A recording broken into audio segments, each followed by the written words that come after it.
Mister Beast ने अपनी life का 60% टाइम यूट्यूब पर गुजारा है, जिस वजह से mister beast can read your mind. इसी पावर से मिस्टर बीस्ट वर्ल्ड का सेकंड बिगेस्ट चैनल है एंड मुझे पूरा यकीन है कि वो जल्दी ही दुनिया का नंबर 1 यूट्यूबर भी हो जाएगा, क्योंकि उसने व्यूअर्स के साइकोलॉजी को समझ लिया है। पर चिंता मत करो, बिकॉज इसी साइकोलॉजी को मैं इस वीडियो में आपको बताऊंगा, जो मुझे कई हफ्तों के रिसर्च के बाद जाकर पता लगी है। साथ ही इसी रिसर्च के दौरान मुझे एक ऐसी ट्रिक के बारे में पता चला है जो हर सक्सेसफुल पर्सनैलिटी, चाहे वो किसी भी कैटेगरी में हो, वो यूज करता ही करता है एंड इसने बहुत लोगों को सफल बनाया है। ये एक ऐसी स्ट्रेटेजी है जो मिस्टर बीस्ट के साथ साथ बड़े बड़े फिल्म मेकर, डायरेक्टर, प्रोड्यूसर भी यूज करते हैं। इन सब सीक्रेट्स को मैं आज खोलने जा रहा हूं। बस इन 4 पॉइंट्स में से बस आप 3 ही कर लेते हो तो आप वर्ल्ड के 75% लोगों से आगे निकल जाओगे। इसीलिए ये वीडियो डिलीट भी हो सकती है, क्योंकि इस वीडियो में मैं मिस्टर बीस्ट के बचपन से लेकर अब तक के सारे स्टोरीज को कवर करने वाला हूं, जो किसी भी आदमी को सफल बना सकता है, चाहे वो तुम ही क्यों ना हो। इसलिए वीडियो को अंत तक देखना, क्योंकि वीडियो के बीच में ही मैं बताने वाला हूं उस एक सीक्रेट के बारे में। मिस्टर बीस्ट यानी जिमी डोनाल्डसन का जन्म एक मिडिल क्लास फैमिली में हुआ था। 7 मई 1998 में जन्म लिया ये बच्चा आने वाले समय में पूरे विश्व में अपने स्किल के बदौलत आग लगाने वाला था। मिस्टर बीस्ट की फैमिली कंडीशन बहुत अच्छी नहीं थी।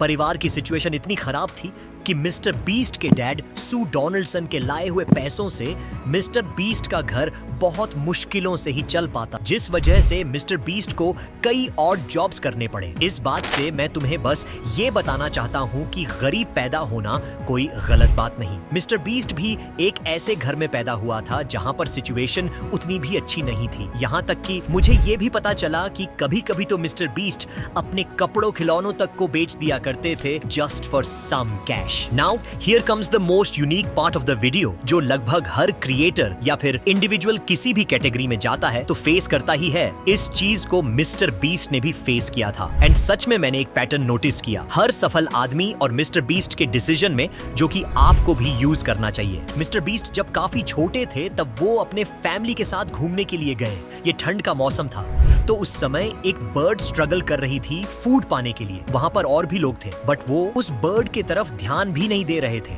लेकिन मिस्टर बीस्ट ने बिना कुछ सोचे अपनी चॉकलेट में से एक पीस तोड़कर उस बर्ड को दे दिया। इस सिंपल एक्ट से हमें पता चलता है मिस्टर बीस्ट के बचपन से ही काइंड हार्टेड पर्सनैलिटी के बारे में। एंड हमारा पहला पॉइंट यही है कि कभी भी अगर आपको कोई भी नीडी पर्सन दिखता है तो आप उसके साथ कोलैबोरेट जरूर करो, क्योंकि ये एक छोटी सी चीज आपको भीड़ से अलग बनाएगी। इस दौरान 2009 में माइनक्राफ्ट गेम भी रिलीज होता है एंड यही वो मोमेंट होता है जब मिस्टर बीस्ट को पहली बार माइनक्राफ्ट खेलने का मन होता है। मिस्टर बीस्ट ने किसी तरह से एक कंप्यूटर में माइनक्राफ्ट को डाउनलोड किया एंड खेलने लगा।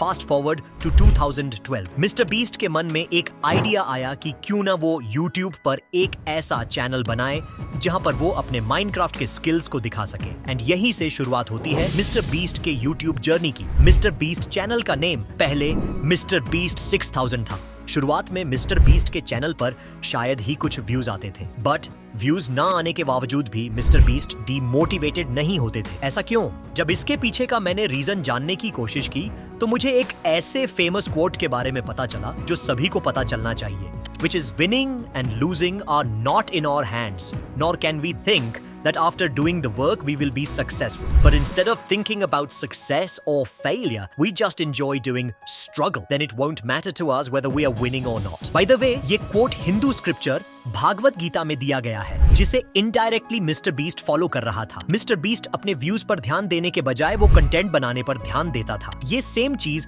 मैंने बाकी कई बिलियनियर्स के पर्सनालिटी में देखी, जो उनमें डायरेक्टली या इनडायरेक्टली होती है। बिलियनियर इलन मस्क ने भी कई ऐसे चैलेंजेस को फेस किया है जहां उनके पास बस इतने पैसे बचे थे कि वो बस एक लास्ट रॉकेट बना पाते, और अगर वो असफल होता तो इलन बैंकरप्ट हो जाते। तो बिना इस बात पर ध्यान दिए कि उनके डिसीजन का आउटकम क्या होगा, उन्होंने खुद पर भरोसा करके एक लास्ट चांस लिया जो उन्हें सक्सेसफुल बना दिया। एंड यही से हमारी सेकंड लर्निंग आती है कि कभी भी अगर हमें हमारे ऊपर डाउट नहीं करनी चाहिए, अगर हमने पूरी मेहनत करी है एंड अपना 100% दिया है तो इससे फर्क नहीं पड़ता कि एंड रिजल्ट क्या होगा, हमें बस अपने कर्म करने से मतलब रखना चाहिए। नाउ अगली जो 2 स्टोरीज एंड लर्निंग्स मैं आपको बताने वाला हूँ वो आपको बिल्कुल भी मिस नहीं करना, बिकॉज वो इस वीडियो का मोस्ट क्रूशियल पार्ट है। देखो, जब मिस्टर बीस्ट ने YouTube पर शुरुआत करी थी तब YouTube को आए 7 साल हो चुके थे। जब मिस्टर बीस्ट ने YouTube शुरू किया था तब वो बस 11 साल का था। मिस्टर बीस्ट को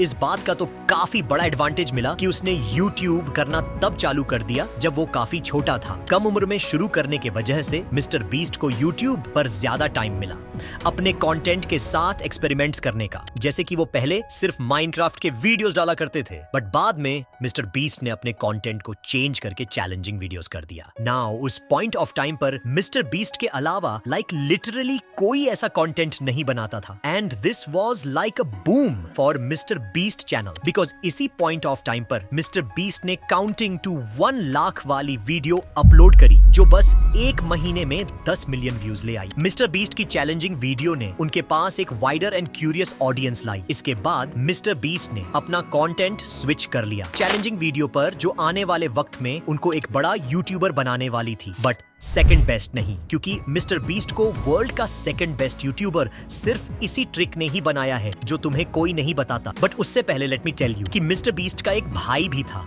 उसका क्या हुआ? मिस्टर बीस्ट के भाई जो कि एक यूट्यूबर ही है, बट मिस्टर बीस्ट जैसे सक्सेसफुल ब्रदर के होने के बावजूद भी वो यूट्यूब पर सफल नहीं हो पाए। ऐसा क्यों? वेल, ऐसा इसलिए है क्योंकि ओवर एक्सपोजर मिलने के वजह से भी काफी टाइम काम खराब हो जाता है। यस, मिस्टर बीस्ट के भाई का यूट्यूब करियर इसीलिए नहीं चला क्योंकि वो कुछ अपना करने के बजाय अपने भाई मिस्टर बीस्ट को ही कॉपी करने लगे। बट आप खुद सोचो, अगर आपके पास ब्लू पेन है तो वापस से आप उसी सेम ब्लू पेन को क्यों ही खरीदोगे? इससे हमें पता चलता है कि मिस्टर बीस्ट के जैसे भाई होने के बावजूद भी आप यूट्यूब पर सक्सेसफुल नहीं हो सकते जब तक आप कुछ खुद का न करो।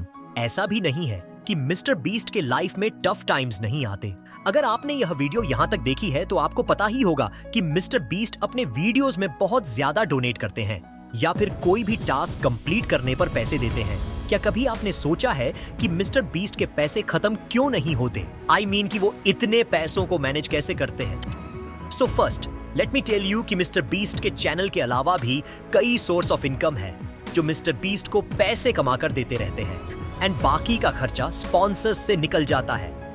एंड इन सब चीजों को मैनेज करने के लिए मिस्टर बीस्ट ने एक आदमी रखा है जिसका नेम रीड है, जो कि मिस्टर बीस्ट के सारे एक्सपेंसेस को मैनेज करता है। But you will be shocked to know that Mister Beast ने अपने लाइफ का 60% हिस्सा YouTube पर गुजारा है, जिस वजह से वो व्यूअर्स के माइंड को रीड कर सकते हैं, नॉट लिटरली। अगर आप ध्यान से मिस्टर बीस्ट के लाइफ को ऑब्जर्व करोगे एंड उन सारे पॉइंट्स को लिंक करोगे जो मैंने आपको मिस्टर बीस्ट के पास्ट लाइफ के बारे में बताया, देन आपको पता लगेगा कि मिस्टर बीस्ट ने हर बार अपने ऑडियंस को अपने अगले मूव से सेटिस्फाई किया है। जैसे काउंटिंग टू 1 लाख हो या बेरिड अलाइव हो, ये वो सारे क्वेश्चंस है जो कभी ना कभी हमारे दिमाग में आए ही है। बट ये चीज लगभग हर बिलियनियर, मिलियनियर और सक्सेसफुल पर्सनालिटी में भी कॉमन है। जैसे कि अगर हम रीसेंट एग्जांपल चैट जीपीटी को ले तो इसकी भी शुरुआत बस एक क्यूरियोसिटी से हुई थी। नाउ लेट्स सी कि मिस्टर बीस्ट इसे अपने लिए कैसे यूज करते हैं। जैसे मान लो कि मिस्टर बीस्ट के एक वीडियो पर ऑडियंस रिटेंशन यानी कि लोग उसके वीडियोस को कितनी देर देख रहे हैं वो 90% है, तो मिस्टर बीस्ट अपने अगले वीडियो के लिए एक बेंचमार्क सेट करता है कि अगले वीडियो में उसे 95% रिटेंशन लानी है, जो उसके हर अगले वीडियो के क्रिएटिव आइडिया उसे अलाउ करते हैं। जैसे कि मान लो कि आप एक कपड़े के दुकान के मालिक हैं, तो कपड़े तो सब कोई बेच रहा है, आपको थोड़ा अलग हटकर उन कपड़ों के साथ कुछ नया करना होगा जिससे आप और लोगों को भी अट्रैक्ट कर पाए जो और लोगों में ना हो। जैसे चाइनीज कंपनी लोगों को सस्ते दाम दिखाकर अट्रैक्ट करती है, आपको खुद एक व्यूअर बनकर सोचना पड़ेगा कि आपको क्या पसंद आता है। सब्सक्राइब करें और ऐसी वीडियो देखने के लिए